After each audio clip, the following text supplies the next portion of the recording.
Welcome to this edition of The Bigger Game from Surviving to Thriving. Today we have Kevin Daisey from Array Digital, who helps law firms explode and wink at the masses. I would put it in my own vernacular. How are you, Kevin? Thanks for joining us today. Beezer, how's it going? Good to be here. Thank you. It's going good. Hey, excellent. Appreciate you making the time. I know you're running around doing all kinds of things, so it's very kind of you to make some time for us today. That's the best way to spend my time. So I love that. The love bigger chatting game, and right? yeah, I like to chat and share and talk about all things. So excited to be here. Excellent. Well, today, you're on the podcast called The Bigger Game. So the bigger game is just that, playing the bigger game. When I have the power to take the shortcut or to, sweep something underneath the rug, and I don't, right? I play the bigger game. I play the long game. When I can shovel it underneath the rug and I don't, and I actually clean it up, right? Because you know what happened and I know what happened, and you're gracious enough to forget about it or let me have it and just move on, right? But I take the time to clean it up with you so that we get it out of the way, right? The elephant in the room is no longer there, right? Bigger game. That's maybe one version of the bigger game. What would you, in your experience, in your definition, what would you describe the bigger game Yeah, well, I guess having been in business for myself for a long time, and that's my passion's run, business entrepreneurship, my family, and those things. But just being, an entrepreneur young and having ups and downs, not always having success, and a lot, actually having the opposite of success. Um, I think as you kind of go through those situations, like you start to focus on the right things. You start to go, okay, I don't want to have any shortcuts. We have to do things the right way. We have to play the long game, the bigger game, right? So it's how do you? I think over time, as you go, you learn. Again, things need to be done right. We want to hire the best people. We want to have a great culture. We want to take care of our clients, and then we want to share as much as we can and help as many people as we can. So I think as I was younger in business, that wasn't necessarily how I thought. It was like, So it's about how do we make some it's money? about yeah. So it's about being your best you at all times, and the expression of that, whether it be in business, personal, wherever you go. I think is how it was what you said.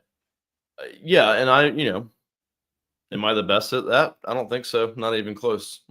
So, it's yeah, you're different things throughout your day and through your life. You got whether it's business or employees, kids, wife. So it's how do you show up to all those things with intention and being present? I think is it's difficult, and it's gotten better with time. And as you get a little older, a little wiser, I get a little gray in my beard. Um, but I think it's a struggle to just be that way. Some people maybe are naturally that way, but you have to try. And you know, for me, I feel like where I'm at now is the best version of that, I think. But and hopefully it improves a lot more. So you know, Yeah, and I think that's part of being, your best you is the humility, right? Is knowing that I'm not my best me is part of being my best me, right? So I think that's fantastic. Thanks for sharing that. yeah. So take us a little bit through your journey. What's the biggest nugget you have for us today, as far as when you look at your life and kind of, you know, what would you want to share with us? Well, I was talking to someone the other day. They're like, "What would you tell your younger self? If you could go back?" Um, I was like, "Well, it's probably more than one thing." I think I said more than one, but it was, I think, again, related more to the business because that's just kind of that's my passion, and that's just surrounds like my family is involved in it, and it's throughout everything.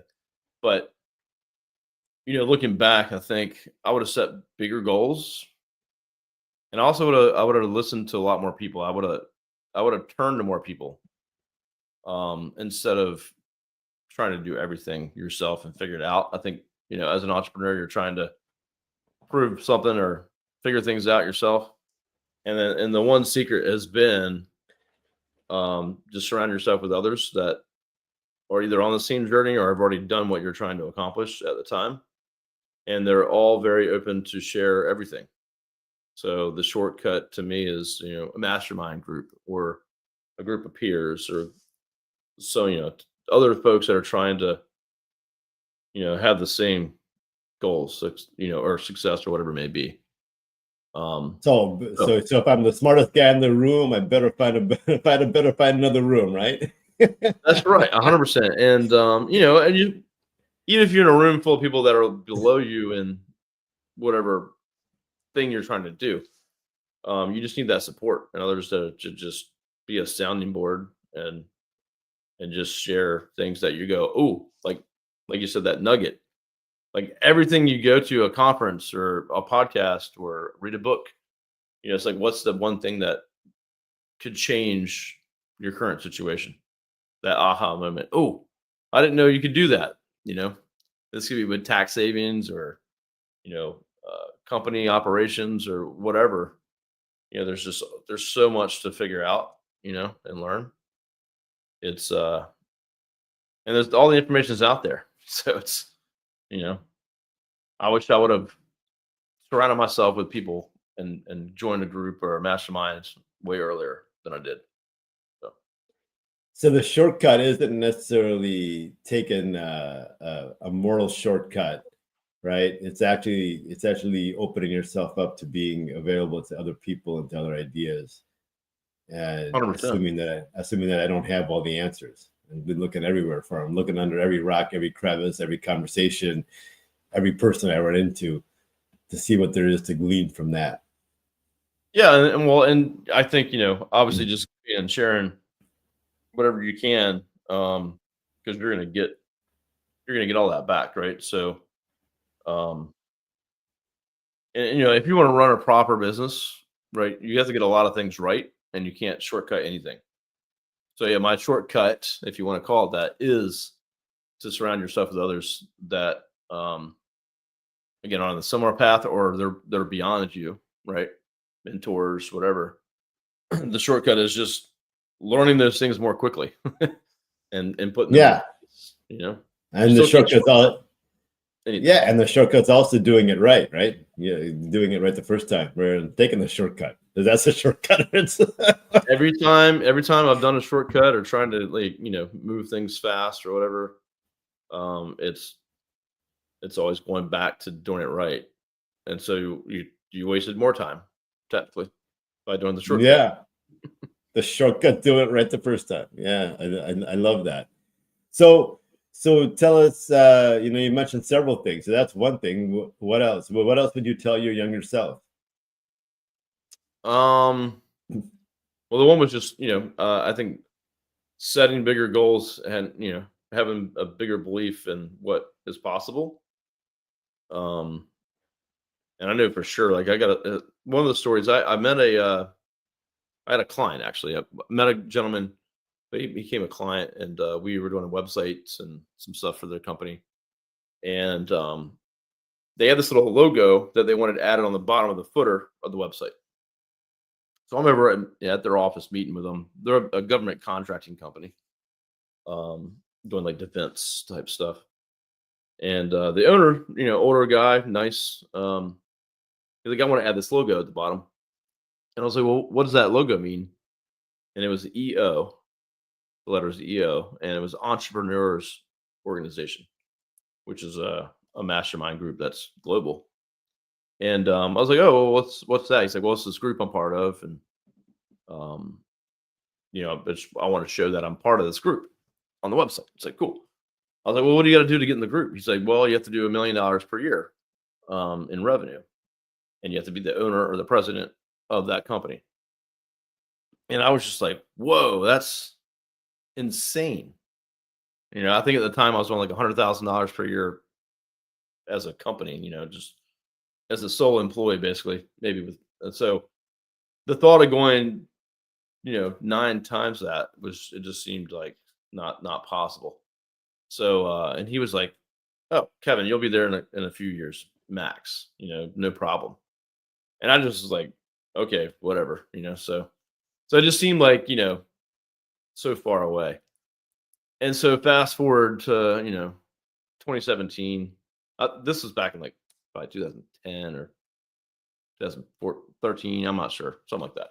But yeah, 2017, we're at $1 million, and then we did like $2 million the next year. And so it's like every time you get to the peak, it's like there's another mountain, higher up. So, but I just didn't feel like that was a goal, and so I think setting those goals higher would have probably propelled me further than I am today, for sure.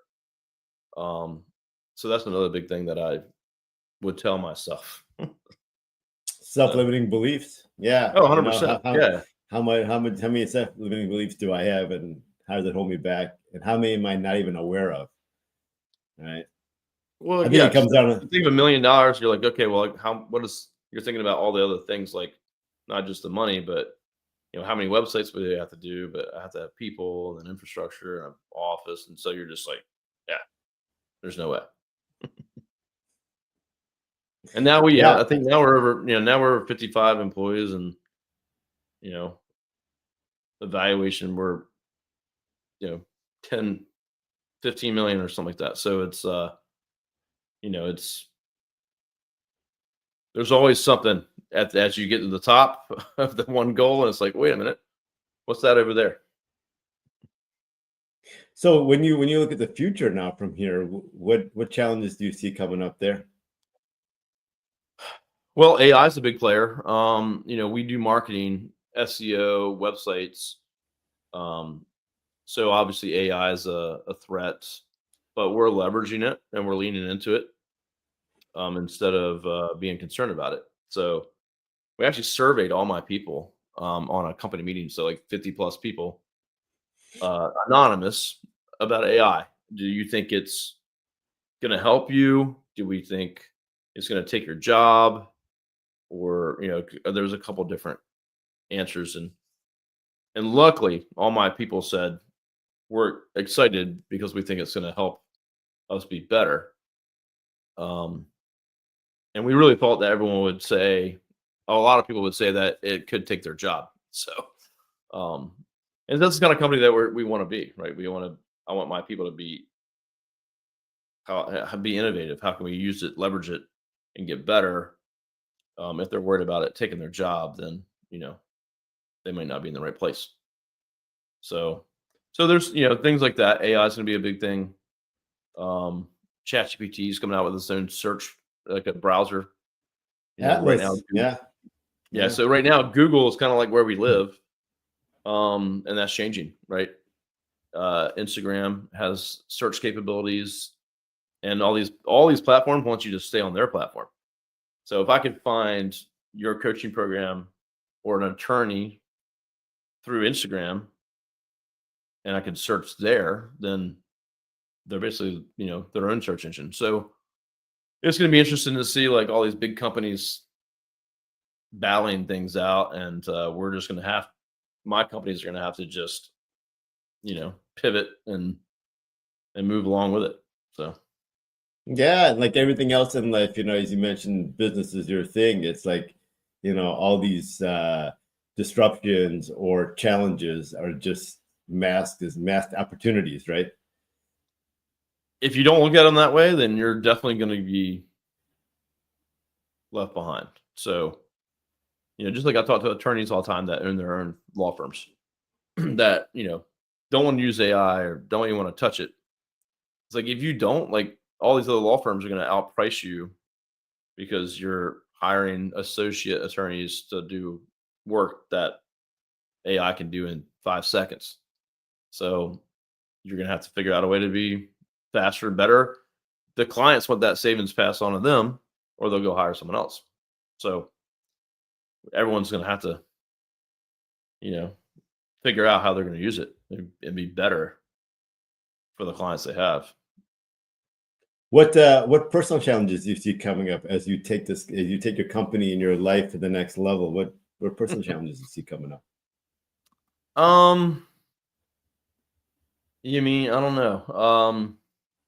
Obviously running, having companies with lots of team members and partners and other leaders. I got a lot, I'm doing a lot more travel because I'm more in the business development brand side of the company, if you will.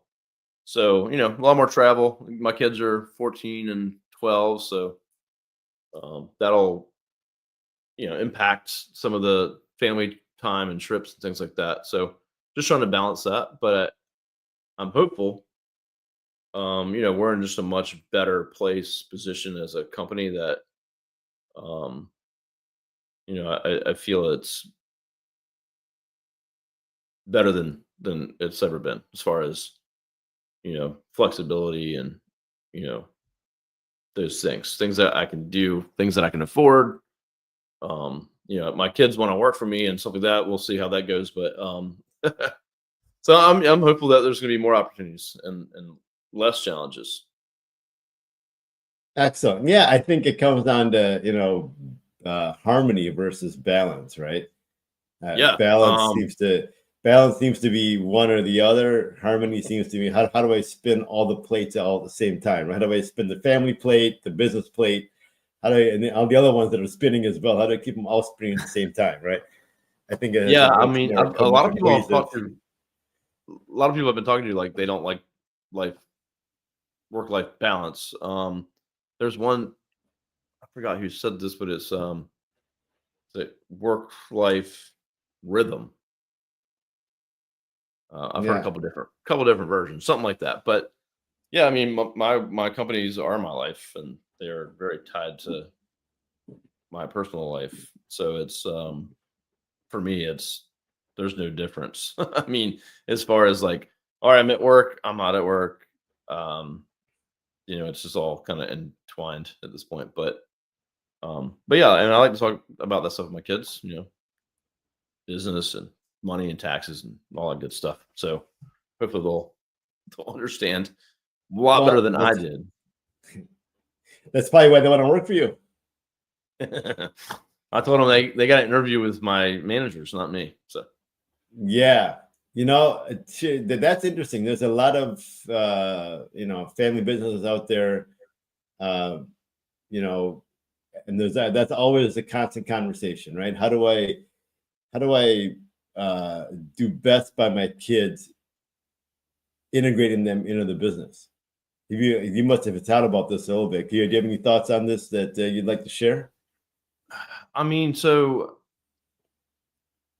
my thought is I don't think I want to like have them work in my existing businesses, but I want to start businesses for them or help them. I'd rather see them do that than just trying to get them inserted into my existing companies with lots of people who've been working with us for a long time, that have built their way to where they are. To have my kids try to just fit into that, I would rather say, "All right, kids, what business do you want to get into, and come up with a plan, and we're gonna start it together.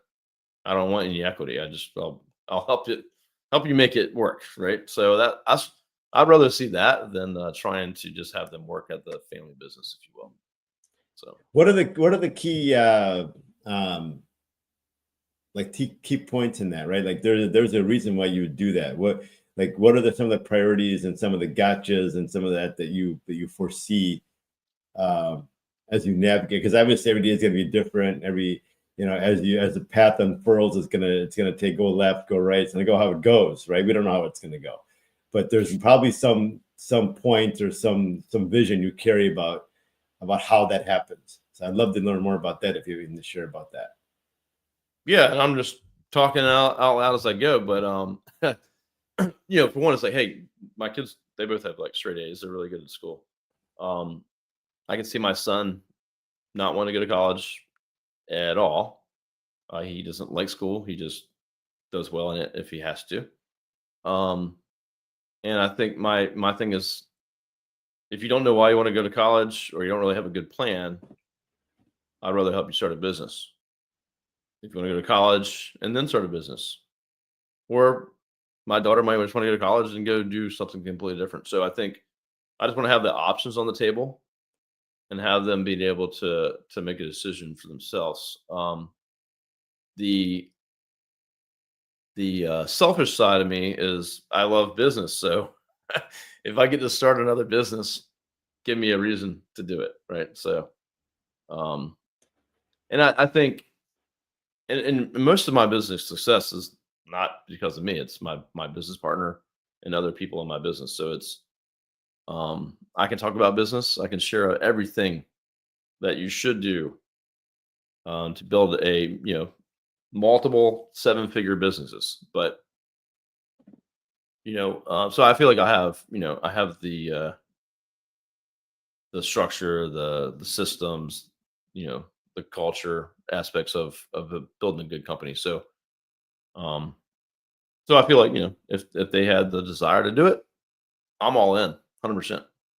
So it'd be exciting to do. So and throwing if they if I just tried to get them to come into my company for one, they'd have to have that skill, um, and they would have to work just like anyone else. They could definitely not have any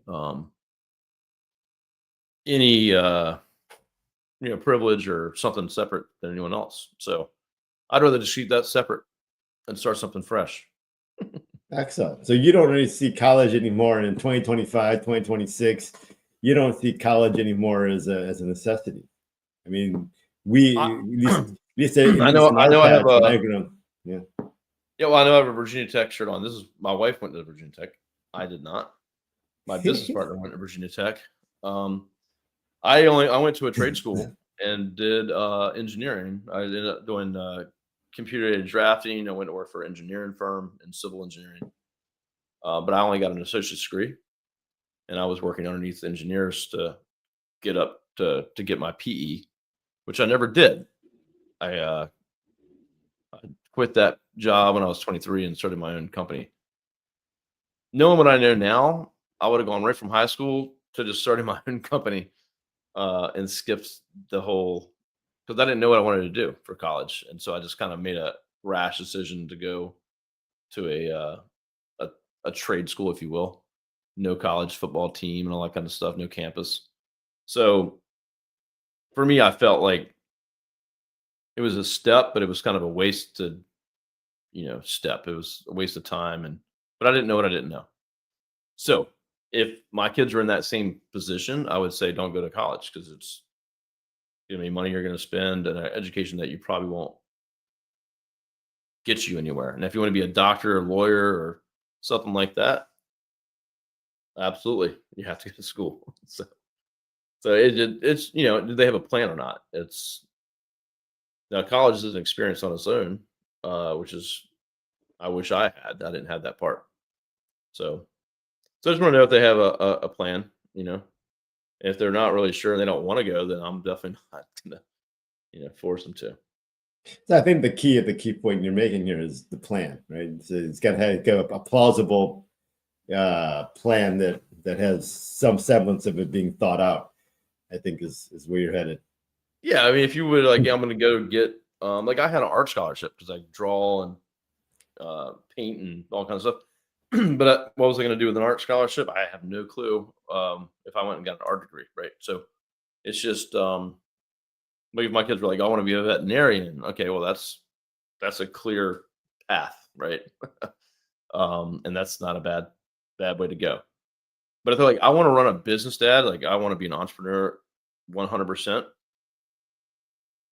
College is not going to teach them anything to help them run a business. Zero. I can teach them everything, in my opinion. So, Excellent. That's fabulous. Any other nuggets you want to share? um, Instead, I mean, instead of the bigger game, like what comes to mind for you? I just, for one, I just listen to other people. Abizer here on his podcast, tuning into other ones that he's having. I have my podcast, the Managing Partners podcast. There's just so much stuff that we cover. Um, I think it just depends on where you're at. If I lean more into business, and if that's something that you are trying to do or you're trying to grow, I think there's a couple things that are important. One, you have to hire great people, especially in the AI world. Like we're leaning into we have real people. That's what makes our company great. So delegating, hiring great people, and getting out of their way. Back to shortcuts. If you just hire like the cheapest person, and hopefully maybe you can train them to do a position. Uh, every time I've done that, it's just paying for the right people that have the skill, but also the cultural fit. The biggest thing right now is culture. My culture. You can't, you don't hire good people. I'm sorry, if they're really skilled, I care way less about that. They have to be a cultural fit. They have to be able to get along and have the same values as you. If you can just hire people that have the same values and uh, want to be there, everything else is going to work out. You can I teach think, anybody. You can teach people anything. yeah, I think that that's very sagely advice, and I think it can be applied to business, of course, and then everything else too, right? Friends, who's got my mind share, who am I listening to, who am I talking with, Sure. all of that, all of that. I mean, Finding a spouse. Like you say, if you're in, you're still in that world. Me and Nabiz are long married, but it's a long term relationship, right? It's just like if you hire someone for your team or whatever. It's like, are you going in the same direction? And I know people that get married that are in completely different, all kinds of different directions in the way they think or do things. So it's a business decision as well. Yeah. And sometimes that's it depends how that's viewed, right? If that's viewed as augmenting what I know or how I think, the other person thinks vastly different, then it's a great fit, I think. And if I view it as, boy, that person thinks totally off the wall and I just can't get my head around it or whatever, right? Then it's a little challenging, I would say. Well, I mean, it's things like there's obviously big things like they want to have kids, don't want to have kids. That's going to be a Yeah. big problem. Um, or political, right? Could be a big problem, or um, or money, or retirement. There's a lot of things like, are you're trying to go the same direction and knowing that or not? But I think same with them, employees and spouse, whatever, right? So it's where we're trying to go. If I hire somebody, what are your goals? Like personal goals, not job and career. Like figuring that stuff out and like, well, how are you going to get there? And is there a place here for you to get there? Because if there's not, then maybe this isn't the right company for you. If the intern that I'm interviewing wants to be the CEO, awesome. What does that actually look like? Is that possible? Right? Um, what's their monetary goals, and what's their life goals and all that stuff.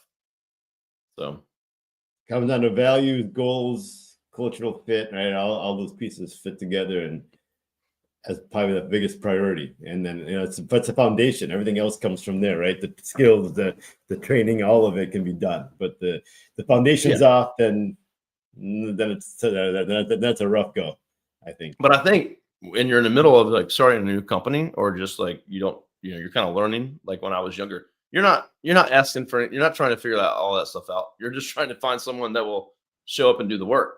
So it's easy to build and have 20, 30 people, and they're all those people that are just you didn't have a plan, you didn't have a vision, and now you have this kind of you know culture that it wasn't designed. It was just kind of like, because we were busy, we just hired whoever, and here we are.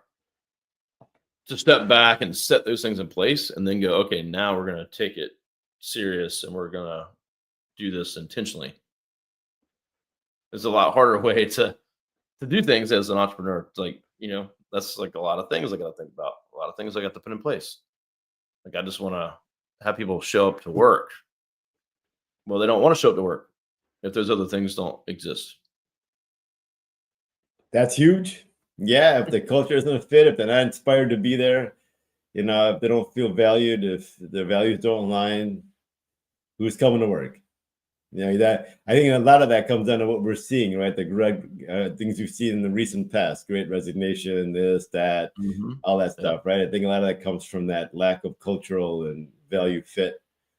That's fantastic. Yeah, people today want, that's what they want more than pay, right? It's like, why would I want to work here? Yeah. You have your jobs out there in companies that's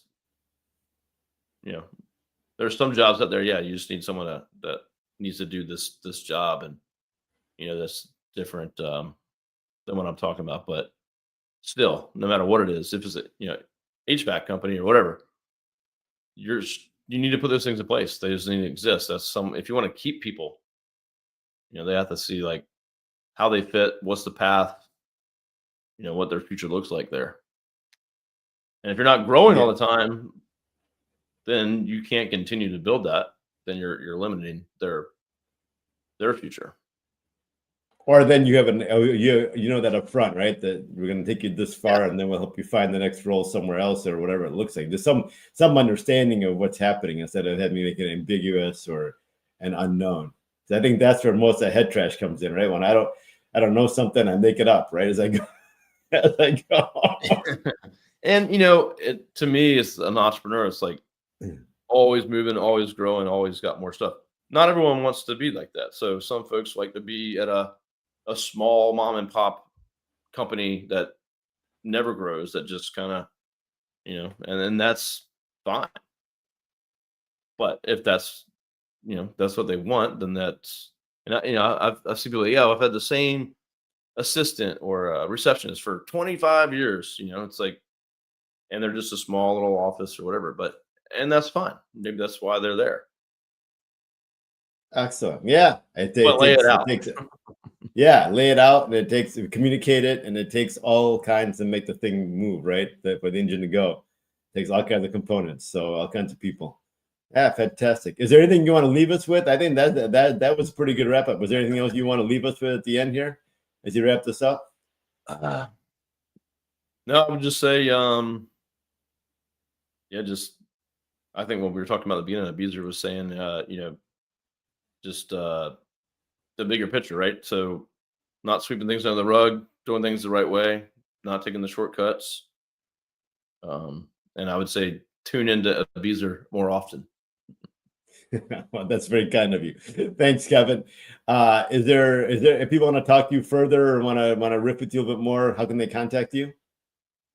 You can look me up on LinkedIn. So it's Kevin Daisey, Daisey, on LinkedIn or any other platform. My same handle is the same. Or you can go to arraydigital.com, which is my law firm marketing agency. And you can find me there too. Excellent. Kevin, thanks for making so much time with us today. I appreciate it. Lots of interesting comments around, the shortcut. And what the shortcut is doing it right, I think, is what I walked away with at the end, right? Anything from the cultural foundation fit of an employee or a relationship all the way to, building a business and then maintaining that business, doing it right the first time rather than taking the shortcut. Fabulous. Amen. Yeah. Thank you so much. You having me on the show. Thanks for being with us.